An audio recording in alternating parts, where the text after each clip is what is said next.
Hello magic tale subscribers and viewers. ఈరోజు కథ అతనికి ముగ్గురు తండ్రులు. అదెలా అండి?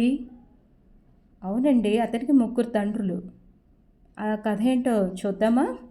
ఇక్ష్వాకు వంశపు రాజు హరిశ్చంద్రుడు. ఈయన సత్యహరిశ్చంద్రుడు కాదండి. అతనికి ఎందరి భార్యలున్నా సంతానం కలుగలేదు. ఎంత సంపద ఉన్నా, రాజ్యం ఉన్నా, రాజైనా తండ్రి యొక్క స్థానాన్ని ఆస్వాదించాలని అతని కోరిక. ఆ విచారంతో గడపసాగాడు. ఒకరోజు నారదుడు అలా వెళ్తుండగా విచారంగా ఉన్న హరిశ్చంద్రుని చూసి అతనిని సమీపించి, నీ విచారానికి కారణం ఏమిటి అని అడిగాడు. పిల్లలను చూడగానే వాళ్ళ తల్లిదండ్రుల మొహాలు ఆనందంతో వెలిగిపోతున్నాయి. ఆ ఆనందానుభవం రుచి చూడాలని నా కోరిక.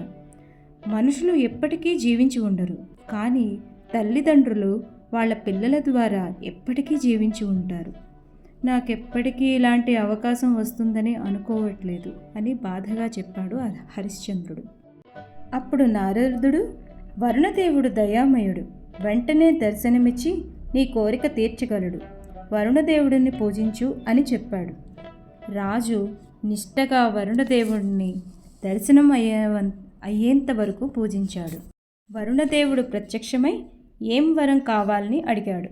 హరిశ్చంద్రుడు తన కోరిక ఏమిటో చెప్పాడు. అప్పుడు వరుణదేవుడు, పితృత్వం అనేది ఒక అద్భుతమైన వరం, అదేవిధంగా బాధ్యతాయుతమైనది.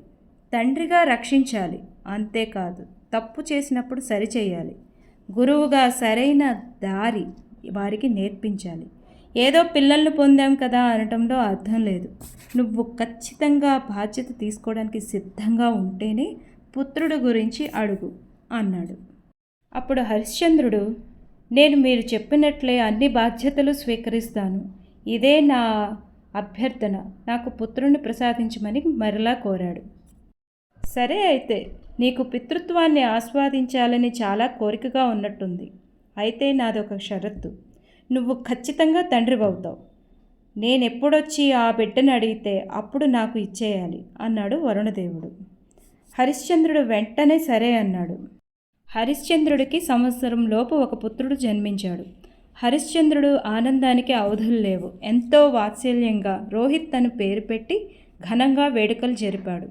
ఒక సంవత్సరం తరువాత వరుణదేవుడు వచ్చి రోహిత్ను తనకి ఇచ్చేయమని అడిగాడు. అప్పుడు హరిశ్చంద్రుడు పుత్రుడి మొదటి అడుగు నడకను చూసే భాగ్యం కలిగించమని అభ్యర్థించాడు. వరుణదేవుడు సరే అని వెళ్ళిపోయాడు. తరువాత సంవత్సరం వరుణదేవుడు వచ్చాడు మళ్ళీ. ఈసారి హరిశ్చంద్రుడు కనీసం తన ముద్దు మాటలు వినే భాగ్యం కలిగించమన్నాడు. సరే అని వెళ్ళిపోయాడు వరుణదేవుడు.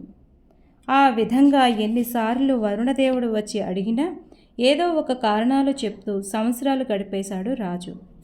సంవత్సరాలు గడిచే కొద్దీ రోహిత్ మీద మమకారం రాజుకు పెరుగుతూ పోయింది. రోహిత్ ఇప్పుడు పెద్దవాడై నవయువకుడు అయ్యాడు. మళ్ళీ వరుణదేవుడు వచ్చాడు. రాజు ఏదో కారణం గురించి వెతికాడు. కానీ వరుణదేవుడు ఇలా చెప్పాడు, ఈసారి రోహిత్ని నేను తీసుకునే వెళ్తాను. ఈసారి ఎటువంటి కారణాలు వినదలుచుకోలేదు అని చెప్పాడు. హరిశ్చంద్రుడు, ఓ వరుణదేవ, నాపై దయ ఉంచు అని అంటుండగా రోహిత్ వాళ్ళ మాటలు విని అడవిలోకి పారిపోయి దాక్కున్నాడు. రోహిత్ పారిపోవడం గురించి తెలుసుకున్న వరుణదేవుడు, హరిశ్చంద్రుడు మాట తప్పినందుకు నువ్వు నీటి ద్వారా వచ్చే తీవ్రమైన అనారోగ్యంతో బాధపడతావు అని శపించాడు. కొన్ని రోజుల్లోనే హరిశ్చంద్రుడికి పొట్ట ఉబ్బటం, చాలా ఉక్కిరిబిక్కిరి అవడం, ఎంతమందికి రాజవైద్యులకు చూపించినా ఫలితం లేకపోవడం జరిగాయి. అయితే ఎవరినైనా దత్తత తీసుకొని వరుణదేవునికి నీ పుత్రుని బదులుగా ఇవ్వు రాజా అని రాజగురువులు సలహా ఇచ్చారు. దానిని వరుణదేవుడు అంగీకరించాడు. ఎవరైనా వారి పుత్రుడును రాజుగారికి దత్తత ఇచ్చి ఆ ఇచ్చిన వాడిని వరుణదేవునికి అప్పచెప్పడానికి ఒప్పుకున్న వాళ్ళకి 100 ఆవులు బహుమతిగా ఇస్తామని రాజ్యంలో దండోరా వేశారు. ఆ రోజుల్లో ఆవు అనేది చాలా ఎక్స్పెన్సివ్ యానిమల్ అన్నమాట. ఎవ్వరూ దీనికి ముందుకు రాలేదు. రాజుగారు చాలా ఆశ్చర్యచకితుడయ్యాడు. అంటే పేదరికం కూడా ఇలాంటి అనైతికమని పని చేయించలేకపోయింది అని అర్థమైంది. హరిశ్చంద్రుని ఆరోగ్యం రోజురోజుకి క్షీణించసాగింది. ఇదంతా అడవిలో ఉన్న రోహిత్ ఎప్పటికప్పుడు తెలుసుకుంటున్నాడు. ఆ దగ్గరలోనే ఒక పూరి గుడిసెలో ఒక పేద కుటుంబం నివసిస్తూ ఉంది. అతని పేరు అజిగ్రత. అతనికి 3 కొడుకులు. అజిగ్రత రాజుగారి దండోరా గురించి తన భార్యతో చెప్పాడు. మనం భోజనం ధనం లేకుండా ఎంతకాలం బ్రతుకుతాము?